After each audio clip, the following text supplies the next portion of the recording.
What? What? Yeah. Okay, we'll be right back. I forgot we had a podcast today. 2 seconds. Remember, be evolving. And don't forget, like, subscribe, and follow. Okay, I think we're good now. We're dressed, ready to go. Ready. You know, I had no freaking idea of ever hearing about erectile dysfunction until I don't know. I think we were just now married, and there was this guy driving around with a Viagra car on NASCAR. Oh, that was a sponsor. Yeah, And then yeah. every time you turn around, there's an ED commercial or a men's health commercial. And so I think part of the reason men are having such problems with ED these days is a couple things: psychological and physical. And it's a mixture of between whoever it is, both of them. Whether it's full-on psychological or full-on physical, there's a degree. Some people have it bad psychologically. And where they're addicted to porn and the dopamine that's causing, or other things. Be evolving in your sex life. Is that what we want to call this? As a woman, what's going on in the woman's world when it comes to ED? I don't think, I was watching a clip of something the other day of young people and them not just the ignorance or just not knowing, the naivety of things. And there's a lot that we don't know at certain ages and stages until it happens to us, until we're exposed to it. So in the bedroom, I feel like there's so much that we don't talk about until we get to the bed. And today, since we're in our bed and we're talking about ED, which is a big topic on the media, in people's minds, I think the best thing we can do is just talk and be transparent about all these bedroom issues in relationships and what is the best thing each partner can do. So as a partner to someone who might be having ED or experiencing it, whether it's all the time or occasionally or just your first time, I think as a partner it would help us to know what's going on, how can we help, what can we do. So really, you would have to answer that for us. So I would say the first thing is how, or there's the how did I, what the fuck is happening here? The why, that's the answer to the how, I guess, is why is this happening? And then the other is what do we do to continue on? Or what do I have to accept this? Do I need to go on drugs? Do I need to do what should I do? And every one of those answers is an individual thing, because like I said before, there is a psychological part and there's a physical part, and where those two cross or in that area, there lies the underlying source of the problem you have to deal with, wherever they're at in that scale. So let's go back to, you said when you were younger you didn't have a problem with it, but it is becoming something very prevalent that 18 to 24-year-olds, like a 1/5 of them almost, are having this already. That's really, really young when it used to be only an old man's issue. Yeah, I didn't have a clue. I didn't like I said, up until like we were newlyweds and we were watching. You weren't experiencing ED. No, but that's the first time I heard of Viagra. Why would anybody need Viagra? I had the opposite problem. I could always have an erection. I just couldn't always have an orgasm. So then later on, about the same time, we went vegan. My father passed away, and I started drinking. So the combination between vegan, drinking, and getting older at the same time. And the psychological. And the programming. Yeah. Because good fucking Lord, you can't turn on a TV or a public commercial on media. Regular radio. Even on like Spotify, they might have, Oh my, and yeah, they know that you're a man. They're targeting you and with hey, you need a men's clinics and all these things that are popping all over. So you're getting this bombarded with there's all the commercial or all the programming on TV all of a sudden starts. Let me give you 20 minutes and give me pop this blue pill and in 20 minutes I'll be fine. So you're like, and then whenever you happen to first experience that first time. Mm-hmm. So the pause there. It's like, what age was that for you? 30s, mid 30s, late 30s? Oh no, it was probably, well, I think the first time that occurred, Joshua was a Cub Scout, so whatever age that was. So you were probably 40s something. Right. But what happened was I jumped right into this landslide that, oh my fucking God. So my whole brain, because I don't know how most males are, but this male here is wired to have sex a lot. And I think that's most. so when that occurred, it was like, then there's all kinds of psychological battles that can occur. And that sliding scale, I guess, can occur at many stages of the game, because I was overweight. You were not that badly overweight in your 40s. I was drinking. You had some weight, I was but... drinking quite a bit, drinking a lot, and we had eliminated all sources of red meat. We went basically vegan for quite a spell there. Close, yeah. Then my brain went into overload of everything I got to do to figure out how to stop this. So it was overloaded of consciousness, where you're trying to get an erection on your own, because you want to make sure you can have an erection when you need an erection, when you have to have an erection. And then it's like, am I going to get an erection? Holy fucking shit. Maybe if I just take this So you go to the gas station and you buy the little Foxy, what's it called? Red Disc Bull that, or it's like... You're not talking energy drinks. You're talking the pill, the Black Rhino, the horses, testosterone. I mean, it's all kinds of shit they got. And I tried that one time. One time? Maybe twice. See, and this is, again, partners are often very unaware of what's going on with each other unless we talk about it. And we should have talked. We talk about a lot of things, and up until a certain point of our marriage, like right now, we're actually having discussions in the bedroom. And during sex. Not actually, we're in the bedroom now having a discussion. But that pill, if that supposedly has a little bit of the whatever it is in Viagra or other things, that gives you a fucking heart burn. So there's a lot of side effects. There's a lot of side effects of that where you can't even enjoy it. But man, you are rock solid. Rock solid. Yeah, and to the point where it hurts so good, kind of thing. But wow, if you continued on that track. And I feel like maybe would you have to keep taking it? Like certain medications, when you start taking them, you have to keep taking it because now... And I thought I remember you saying something about this when we did start communicating about this and about our bedroom life a lot more often, which I will just jump in and say, I think we've been talking a lot about our sex and our sex life and our sexuality a lot more in the last 5 years than in the first 20 years.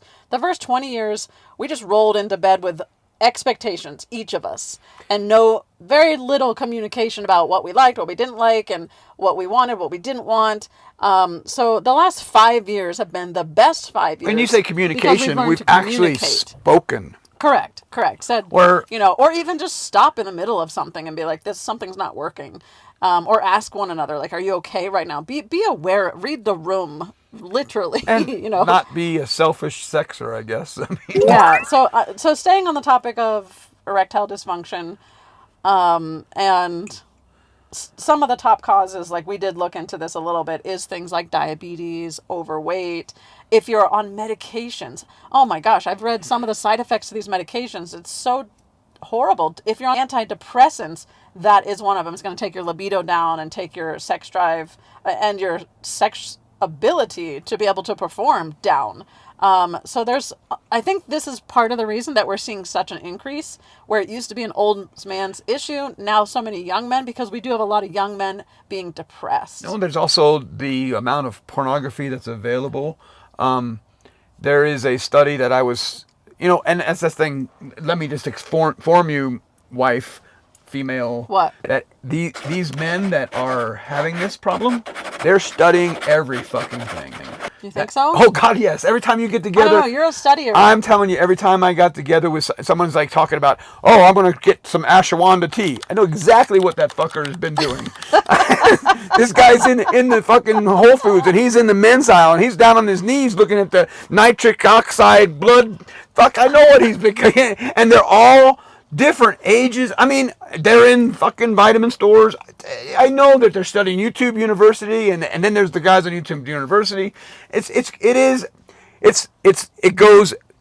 Your brain goes ballistic on seeking out the answer, And I will tell you, I think the answer is to stop your brain from thinking about it. Yeah. If you can stop that, some of the things that I have done is when communication with your partner is a key. This is what I like. This is what I don't like. And in the middle of this is what I'm thinking. And we talked about something about when our sex life, if you're hooked on pornography, then you have to... Or romance novels. You have to build that fantasy. And the yeah. fantasy in the bedroom is not equaling the fantasy in your fucking head. So now you're having a fantasy in your fucking head while you're fucking your wife, and it's bullshit. And it can go wrong. And so I can't believe I'm putting this out in the world, but the fact is, your brain is releasing so much dopamine, and you're a drug addict. Mm-hmm. You really are a drug addict, and you got to go on the No Fap November, whatever it is. No fat. Every guy knows exactly what the fuck I'm talking about. So no fat. Okay. No Fap November, No Fap, whatever it is. Fap. Fap. FAP. What is that? I'll tell you later. Oh no. See what I mean? 25 years and there's still stuff I don't know. And there are key points of so first it's... Stop focusing on the porn. Get your brain focusing on something else. Have a divorce from that. Then diet. Oh my God. Diet and exercise is key.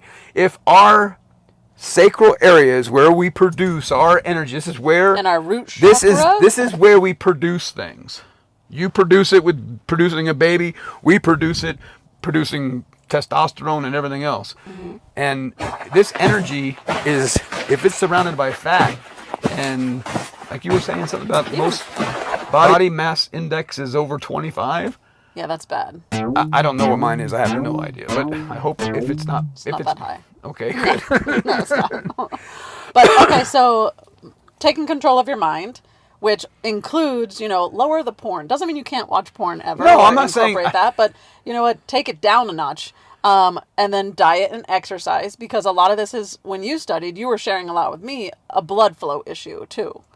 No. So, yeah, if you're overweight, your blood and heart's working extra hard to get stuff to different places. Now, they talked about smoking cigarettes, and I smoked all through my youth. I smoked cigarettes. And you had a ton of sexual interactions. And I had a lot of energy.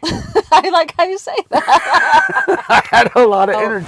So going back to the partner, how can we be helpful, supportive? What can we do as a partner? Because we're not experiencing this. That's an individual thing that needs to be discussed between each partner. Okay. Because there are things that arouse certain people at certain times differently. And I would say... Good point. The thing what we have tried is communicating it doesn't have to be wham bam thank you ma'am. It can be very enjoyable tantric sex. That's it. That is incorporated. And I mean, the first time I heard this was Sting, I think it was, and his wife on Oprah, and they were saying they had sex for 18 hours or something, 8 hours long, and Oprah was like, what are you talking about? And it was just more, tantric sex is bringing in the whole self, all your five senses, as well as the physical touch, but also taste and smell and eye gazing and just caressing, not even in parts that are sensitive, just loving each other through all your five senses. So that's tantric, tantra, I guess I said tantric sex. Communication is all those things, because how you were brought up about sex, all those things are part of the play, and how your partner is. You have to communicate. I think that's the biggest thing. Also, you said earlier, we were talking about this while we were eating breakfast, you said patience. The partner just having patience with the other. Right. Because, you know what? Trust, patience, and what would I say with another word? Just grace? That's the only word I can think of at the moment, but just knowing you are going through something. You're going through something psychologically, you're going through something physiologically, and how can I be patient? And sometimes that might be, you said, we change up positions, we change up routine, we change the way we used to do things 20 years ago, because now 25 years in, things are different. Both of our bodies are very different. And just know that, we don't have to continue, we can just have fun. And that's the thing. I think a lot of us, when we're young and having sex, it's all about having an orgasm. It's all about reaching the end. It's all about, the finish line, where I think we've, in the last 5 years at least, really just enjoyed the journey instead of trying to always get to the destination.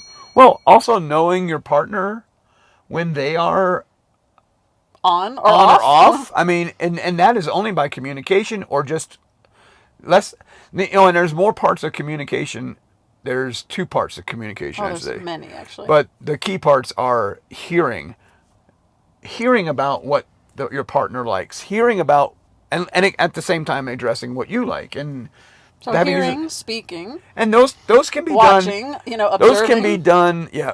What noises they make when you do certain things, and that's fun. And be honest.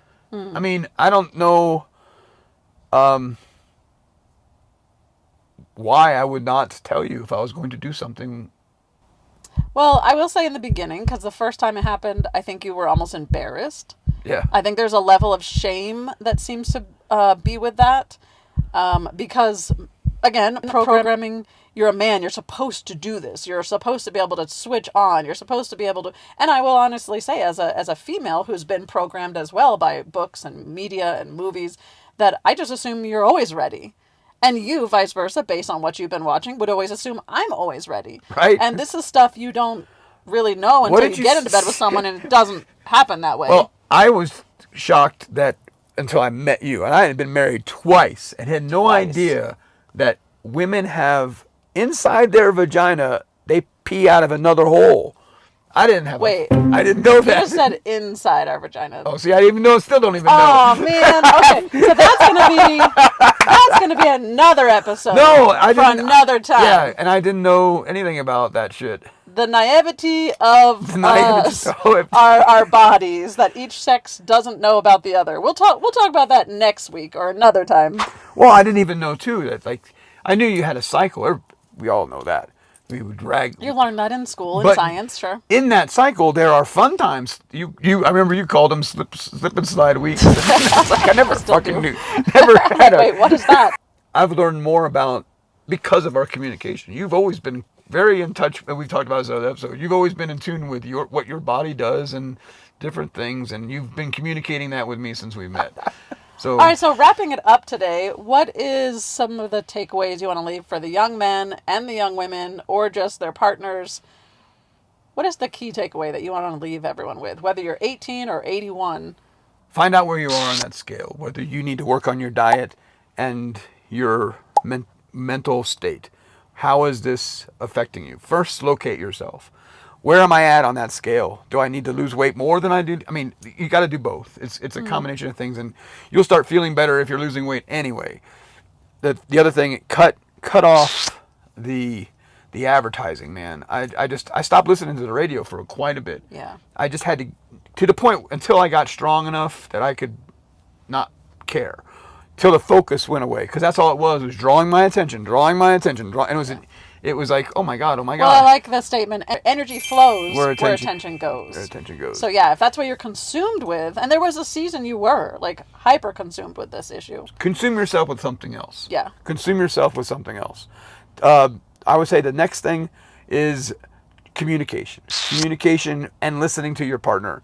And if you don't have a partner, I guess you have nothing to worry about. Hey, so while you go out and figure out where your scale of wherever you're at and whatever you have to do to figure it out in your head and in your body, we're going to get back to what we were doing before. So with that, be evolving, people.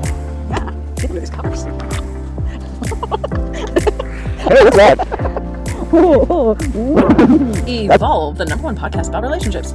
Join Greg and Leah as they embark on the deep topic of relationships, and not just the romantic ones. Think wider, deeper, broader. Tune in each week as they chat about things like our relationship with food, money, parents, kids, pets, self-esteem, and so much more. Make sure to subscribe so you don't miss out on any of the Evolve episodes.